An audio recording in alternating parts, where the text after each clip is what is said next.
Behind me is St James's Park, the home to Newcastle United for over 100 years. Newcastle have been playing their football here since the late 1800s, and it's fair to say that in that time the stadium has changed a little bit. Not only has it expanded, it's become more modern, and because of that, along with the fantastic location and the great atmosphere from the fans, it has become one of the most popular stadiums in the country. But now, under new ownership and in a new era, the call for expansion and further development and modernisation is at an all-time high. In this video, I'm going to talk about what changes are currently going on at St James's Park right now, what developments we could hope to see in the near future, as well as way down the line in the far future. So be sure to stick around for all of that in this video. But first, if you haven't hit that subscribe button, please be sure to do so. Loads of you guys watch my videos every day but still haven't subscribed. It's free, it costs you nothing, and it means whenever I post a video just like this one, you will be the first to know about it. And if you want to support the channel that little bit further, I now have a Patreon. So be sure to go and check that out down in the description. It allows you guys to support the channel, help me making videos just like this one, and there'll be some exclusive content over there as well, including a behind the scenes video from today. I thought I'd kick things off over here in the Gallagher Stand, not only because the Gallagher expansion is a hot topic amongst Newcastle fans right now, as well as the future fan zone down there on the strawberry land, but because it's raining. And I wanted to stand under a little bit of cover for this video, but I did want to put a little bit of a twist on this segment of the video as well. Newcastle United owners, I have no doubt, want to make this the best football club, the best football stadium in the world, but I think they're also thinking bigger than that as well. They want to make this the best venue in the world. We had a tester, a practice run with Sam Fender, who played at the stadium not too long ago and went down pretty well, went down really well amongst fans. It was a great way to see what this stadium could be outside of football, and I think that's a big part of what we will likely see for St James's Park in the future. Don't get me wrong, the football club and the fans will still be priority, but I think a lot of changes coming to the stadium will also have that in mind as well.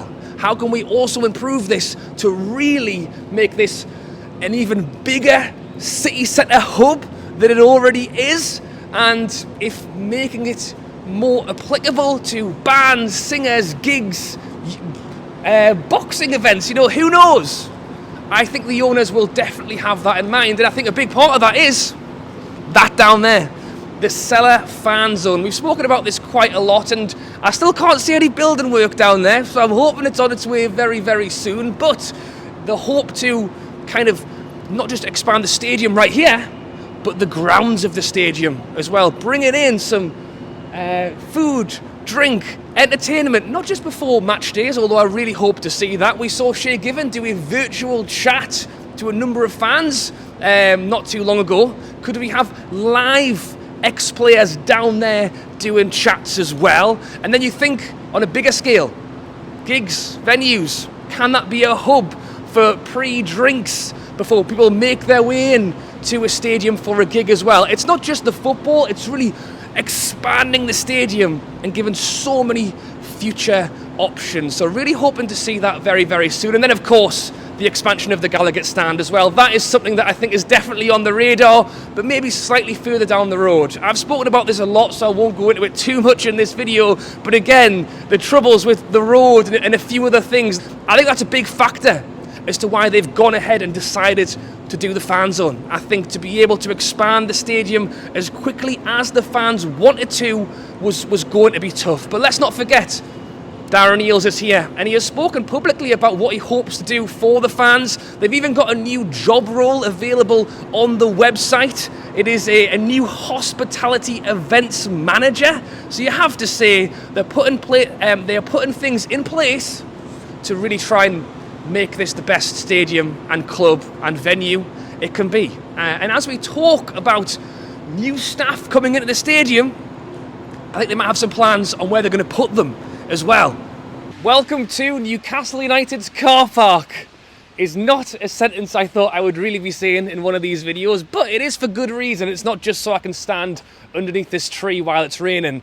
There is potential for some change to be happening right here in the not too distant future, so we'll get onto that in a moment. But I also want to talk a little bit about what has changed at St James's Park. And no, I'm not going to give you the 100-year history of the development of the stadium. However, interestingly, St James's Park is not actually at its highest capacity it's ever been at. In fact, we've seen capacities higher than 52,000 in the past, as high as 60,000 and above at one time.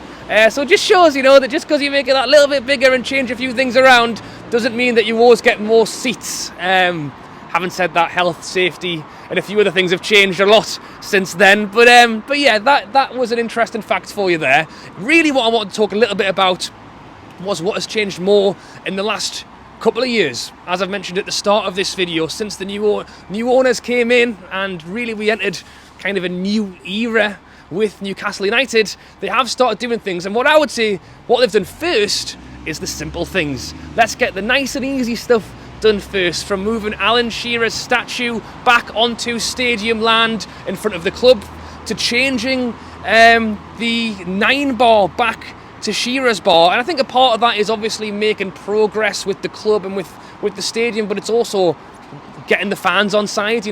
We want to see this stadium grow and get better and become more modern and become, as I mentioned earlier, the hub of the city. It's pretty much where a lot of us spend a lot of our time, and to be in a place that you're happy with and enjoy being is a big part of that. And right now they are putting in safe standing into the Gallagher, one of the most popular, or the most popular stand at St James's Park. They are moving a few people around, which some people aren't happy with. If you don't want to stand, you've pretty much been asked to move your seats. So if you want to comment on that down below, you can do. But overall, I think it's going to add to the atmosphere of the stadium. I think it's going to bring that little bit of extra buzz to that corner, and I think if we can potentially even add it in a few more places in the stadium, that would be a positive. We were also seeing more corporate suites and more corporate boxes being added to the stadium. You can let me know your thoughts on that one down below. One right now is over in the Gallagher Stand. The Gallagher Sports Bar is basically being taken out in order to put in a more corporate hospitality offering. Again, as part of that, some people are being told to move out of their seats as well. I think there's a few hundred people who have been asked to move, so you can let me know your thoughts on that down below. In fairness, that is actually to do with the Champions League. Yes, that's right, because we have now qualified for the Champions League. If you didn't already know, you need to have a certain amount of corporate hospitality for that, and Newcastle didn't have enough. It's fair to say that really, although a lot has changed in the last 100 years, maybe you would say that not a lot has changed in the last, few years under the previous ownership. So it's nice that we are starting to make the move, we are starting to make the changes, and there will be some new corporate suites in the Gallagher's end. But that brings me back to the car park. What's going on in this car park? And as much as we are changing so much on the pitch, we're getting better. Champions League football, new players, new managing staff with Eddie Howe, new coaches. What we're also doing is adding new staff into that building over there. I mentioned it earlier on, the new hospitality and events manager is being advertised by the club. There's a few other positions that are being advertised by the club as well. And you know where they work?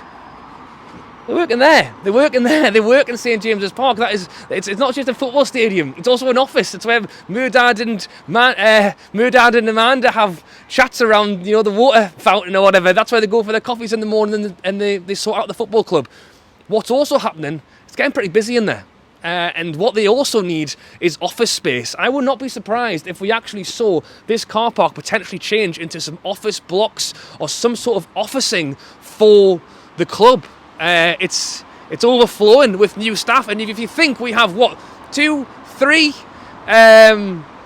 commercial staff in there, Chelsea have got hundreds. When I went to the Spurs stadium, they've actually got a hub attached to the stadium, almost by like an in-the-air corridor. Could we see something like that from St James's Park to over here to really allow the office staff to expand and give the club what it needs behind closed doors. It's an interesting one. You let me know your thoughts on that. Obviously, it's not quite as interesting as getting new seats or a fan zone, but I would not be surprised if we saw something like that happen at this stadium very soon as well. Moving on from the simple changes like moving Alan Shearer's statue or even giving this place a lick of paint, we move on to the more complicated changes. Welcome to the East Stand, another stand at St James's Park that has been a hot topic of late. As I mentioned earlier on, the Gallagher End is a stand that a lot of people want to see expanded and developed. But due to a number of issues, people have turned their attention over to the East Stand, actually reported that this is the preferred stand for the owners to look at first in terms of not just making it bigger, but developing it and modernising it as well. Now, this one also has its issues. You can literally see Lisa's Terrace right next to me here, which is providing a little bit of cover from the rain, which is lovely. But what it will also do is get in the way if we try to really push the boundaries on how big we can make the stadium. So what do? You look at alternatives, you look at new technologies and how we can improve this. And what you have to remember, as I started off at the very beginning of this video, as much as this badge here says Newcastle, and I want to improve it for my matchday experience, I want to improve it for the fans, the owners are thinking way further ahead than I am. They're looking at not just making this the best stand or the best stadium in the country, they're looking at making it the best venue in the country. I spoke about Sam Fender and how great that was. It possibly wasn't as good if you were in the East Stand and maybe you needed a toilet, because there's not that many of them, especially if you're a female, there is even less. And if you want to really make this a venue that people will travel the country to visit, to have some of the biggest concerts in the world, to have some of the biggest football matches in the world, Champions League, international, finals, they are going to try and make it as big and as prestigious as they can. And that's the thing. It isn't just about sticking a few more seats on the top. Could it in fact be taking down the East Stand to build it up again and really give it that modern feel? And I think that's really something that we will see over time here at St James's Park as we start to look really out into the future, you know, not just the next 2, 3, 4, but 10, 20, 30 years. You know, what can we imagine this stadium to look like in 30 years' time? Will the stadium still be here in 30 years' time? You let me know your thoughts on that one down below. The Newcastle owners have said they have no plans on moving away from St James's Park, and I do honestly think, as much as we talk about development, making it that modern stadium, you know, and it is, you know, locked in a little bit, which is why it is tough to really kind of make those changes that potentially they would have wanted to do a lot sooner, is now getting pushed back and back because it is going to take a lot of time and a lot of money, and potentially even have to create technologies that don't even exist yet. But they've said they have no plans on leaving the stadium. I totally believe them when they say that. And it's the location. I've said it again. It's a location. You know, if you want to have a venue that people can get to easily, can host some of the biggest games, have hotels on your doorstep, have pubs on your doorstep, have restaurants on your doorstep, moving it out to the middle of nowhere where people can't easily access the stadium is not the right answer. The right answer is to stay where you are and really work hard to make it as good as it can be. And that's where I'm going to finish this video. So I'd like to know your thoughts down in the comments below of where you think St James's Park could be in 30 years' time in terms of making it more modern, making it bigger. And that's the thing, having that kind of thought process on, not just what will it be for Newcastle fans, but what could St James's Park be to a venue, to a gig, to international sides, to hosting tournaments for clubs all around the globe. You let me know your thoughts on that one down below. I hope you guys have enjoyed this video. As always, if you haven't, be sure to hit that subscribe button. It's free to do so. It really helps the channel. And if you want to help support that a little bit further, be sure to go and check out my new Patreon link down in the description. It does help support the channel that little bit further, and there will be some exclusive content over there, regular exclusive videos, podcasts and more, as well as I say, a behind the scenes video from today. Alright guys, thanks for watching, have a good one, and I'll catch you later.